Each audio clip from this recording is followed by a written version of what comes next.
channel. My name is RJ, your tarot card reader.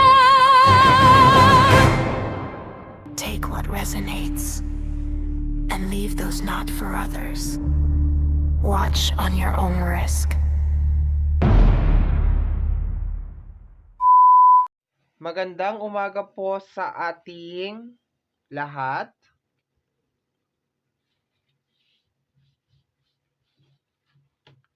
Kung hindi mo naman po umaga napapanood ang ating reading, ikaw po ay aking binabati ng magandang tanghali, magandang hapon at magandang gabi. Mag-black card tayo ngayon. Tingnan natin kung ano ang ipapakita sa atin sa araw na ito o sa mga oras na ito. Ang gusto ko lamang pong sabihin, pagdating po sa black card, ang alas po, meron siyang napaka-importanteng role. Siya po ang magsasabi sa akin kung ano po yung current na situation mo ngayon. So, we will try to start our reading. We will be starting our reading with 12. Okay? Umpisahan natin sa 12 na baraha. And then, 6. And then, 3. Okay?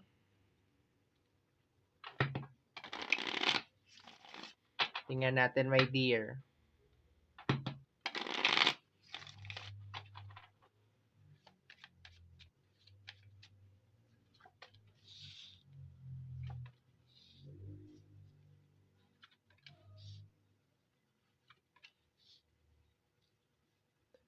May problema sa family, oh. May problema sa family. Nagkakaroon ng overthinking, stuck na issue over here. Okay, collective. May problema sa family. Ayan, oh. May problema sa family. Kasi may 3 of Swords na tayo. Family issue, family problem. May nagsisinungaling sa energy ng 7 of Cups, the 3 of Wands. May hindi nagsasabi ng totoo over here. May naglilihim. Okay. 3 of Swords, 3 of Wands.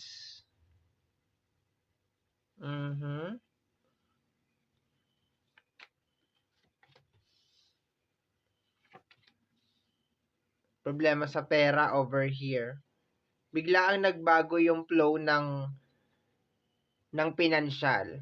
Ayan, biglaan nagbago yung flow ng pinansyal. Okay.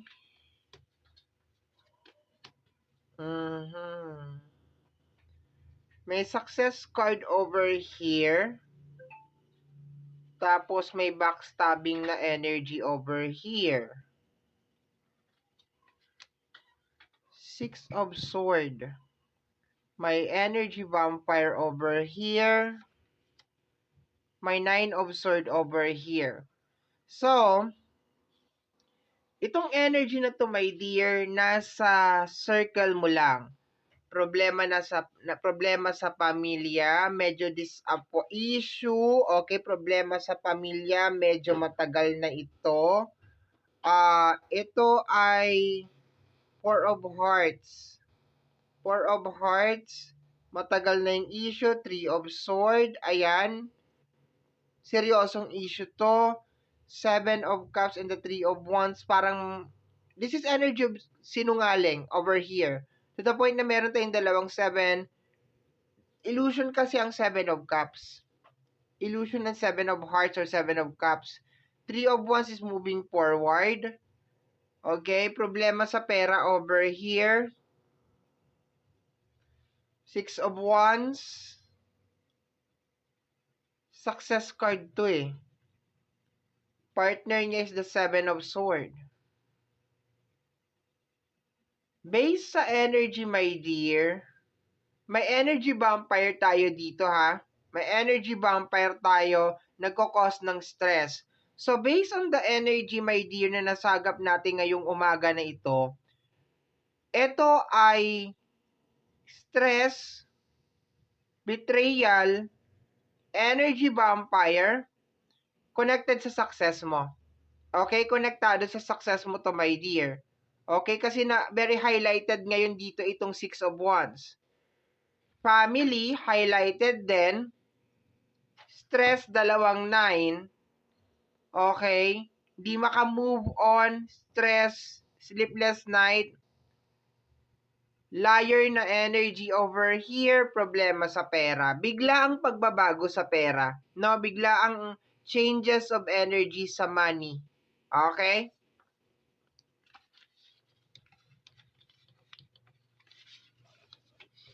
So, yon. Check ko muna kung kaninong energy to.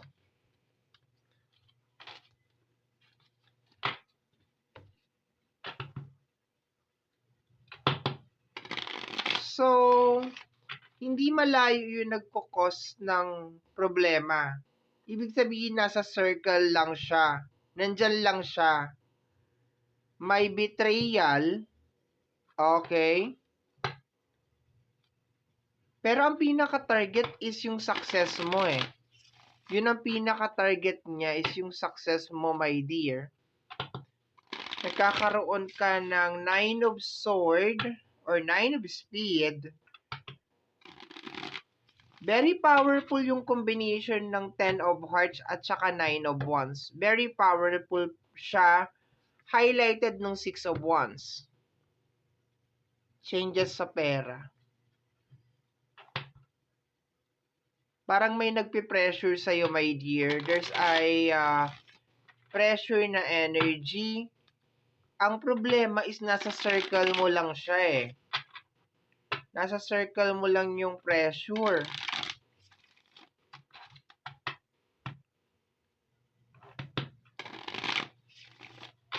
Okay?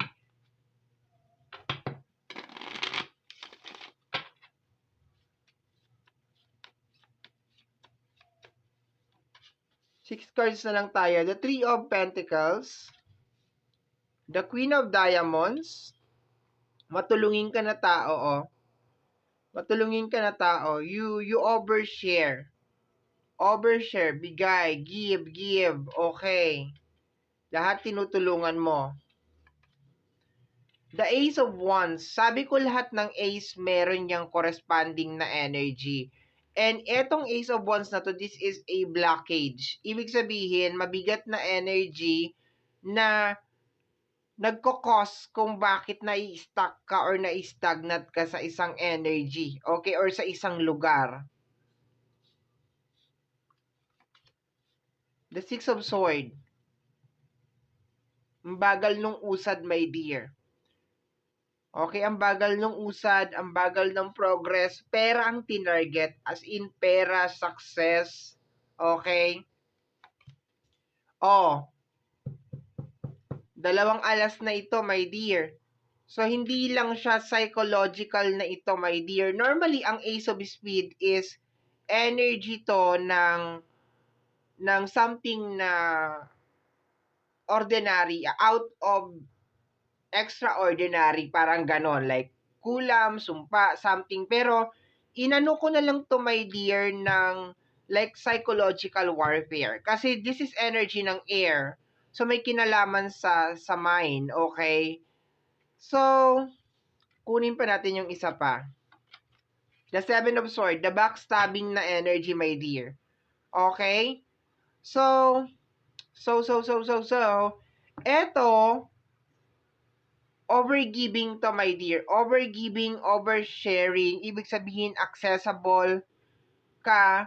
Once again, babalik tayo dun sa pinaka-first reading natin. Meron tayong 10 of Hearts doon, which is connectado sa energy ng family. Lahat ng 10 is may kinalaman sa tahanan. Okay.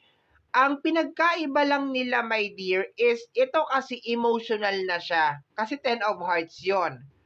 So, there's a tendency na nadidrain ka as of this moment. And, pangit man tong sasabihin ko, my dear, pero kailangan, sabihin na lang natin, sige, dediretsuhin kita. Yung mga tao na mahal mo, naaabuso ka nila. Okay, naaabuso ka nila, my dear. Okay. Pwede kong sabihin na merong ginagawa yung iba, pero ayoko masyadong i-highlight to. Kasi itong combination ng Ace of Speed at saka ng Seven of Speed, consider as kulam to. Okay? Consider as kulam to or kinukulam ka. Pero ayoko mag-cause ng anxiety. Okay? Para mas maintindihan mo lang, medyo ibaba natin siya ng konti. Psychological warfare. Okay? Meron ka bang mga kakilala na lately, ang ginagawa nila is parang pinagmamalaki nila na meron silang kakayanan? Kasi pag pinagmamalaki mo kasi na meron kang kakayanan, there is a 50-50 chances na may psychological warfare na nangyayari doon. And medyo i-highlight ko ulit, my dear, na nasa circle mo to. Ibig sabihin, nasa loob ng pamilya. Okay? Somebody, kamag-anak, okay, kamag-anak, asawa, pinsan, kapatid, na pinagmamalaki niya na meron siyang kakayanan, my dear. Kasi possible na magamit niya yon, my dear, every time na aalma ka, magrereklamo ka kasi you are naturally a giver, over here, naturally a giver ka, my dear, pwede niya magamit sa'yo yon para hindi ka umalma. Kasi meron ka ng dalawang alas over here. Ang Ace of Wands is energy sa destiny blockage. Is more on your pathway, my dear, is binablock. Okay, tapos merong energy ng Six of Swords over here, which is sinasabi na umuusad naman siya. So, ang nangyayari, my dear, para mong may pader, tapos parang paulit-ulit mong hinihit yung pader. Kaya nararamdaman mo yung tension. Ngayon, bumaba siya dito. Lumabas na to kanina eh. Lumabas na tong Seven of Swords kanina. Consider to as psychological warfare. Itong energy na to is consider as psychological warfare, my dear. Okay? Pero kung mas maiintindihan ng nakakarami or ng karamihan, ito ay witchcraft. Okay, witchcraft. And ang nakukuha ko lang dito na energy, my dear, is like sinasabi niya or pinagkakalat niya sa lahat na kaya ko laging ginagamit na yung psychological warfare. Kasi most of the people na na-encounter ko throughout my journey, my dear, kailangan pa nilang i-announce na meron silang kakayanan. 'Di ba? Parang I encounter a lot of people na meron silang special gift. Meron silang kakayanan na something. Pero ang pinagtataka ko lang is bakit kailangan mo pang i-announce. 'Di ba? Sige, freedom nila 'yon, choice nila 'yon, pero pwede kasi na parang psychological warfare yung nangyayari. Okay? Pwede psychological warfare yung nangyayari. Pag pumalag ka, pag umayaw ka, pwede mong isipin, my dear, na pag may nangyayari sa'yo, siya ang may kagagawan. Pwede. No? Ayoko mag-cause ng takot sa bawat isa. Of course, kung sabi ko nga, kung meron kang isang katatakutan, my dear, sa buhay mo, as in katatakutan mo talaga is yung ating buong may kapal lang talaga. Kasi siya naman talaga ang may gawa ng lahat eh. 'Di ba? Siya lang naman lahat yan. So, hindi maganda to, my dear, kasi nagre-release siya, my dear, ng mabigat na energy sa area mo. So, kunin natin yung 3 cards. Okay? Pero maliwanag na dito ha. Maliwanag na siya. Ayan o. Basta pag gamit ko ang black card, my dear, automatic lahat ng alas may representation yan. Ang diamonds is financial blockage yan. Normally, nasa pera yan. Okay? More on money yan. Ang hearts, Ace of Hearts is sa relationship. More on the relationship. Ace of Wands is path, destination. Okay. And of course, yung speed is nasa mind. nasa isipan natin. Okay?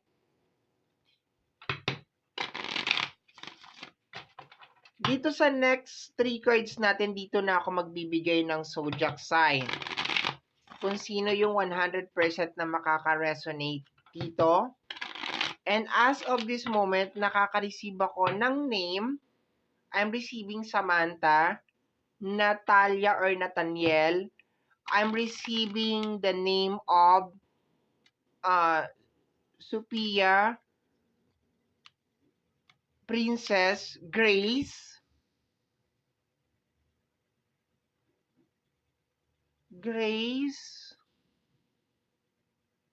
bumalik, Natalia, Nathaniel, Natalia to, Natalia,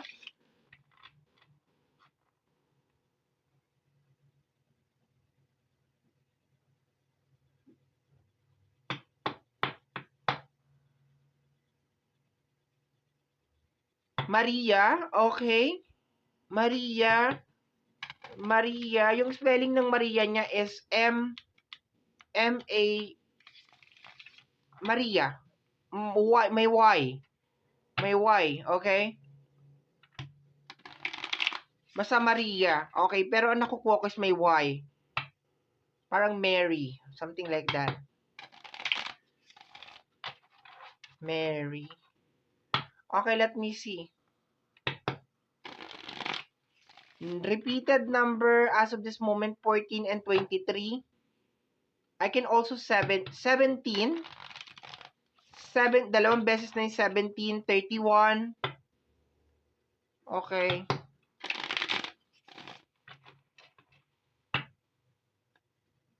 3, 20. Sophia. Paulit-ulit yung Sophia. Sophia.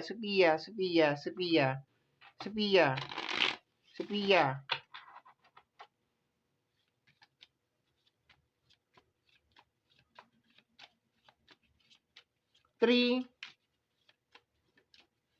31, 23. Nathaniel.